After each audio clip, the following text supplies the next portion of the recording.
Questions popping up about the safety of marijuana, especially when it comes to teens. Well, a new book and recent online article links marijuana and psychiatric disorders like schizophrenia.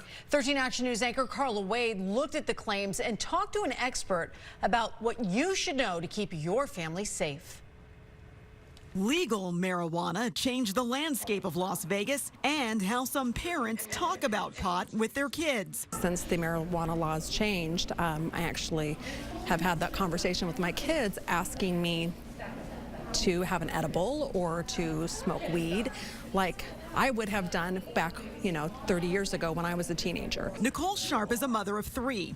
She says the conversation about marijuana these days is similar to how parents used to talk about alcohol.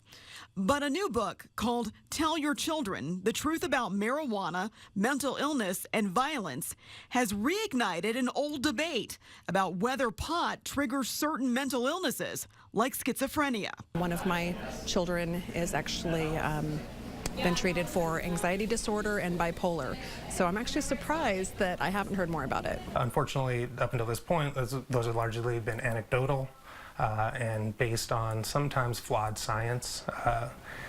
But this is actually changing, and we are investing a lot in actual cannabis research. The National Institute of Health is actually putting a lot of money towards understanding the contribution of cannabis to public health. Including a $300 million project studying how kids' brains are affected by drugs, including marijuana.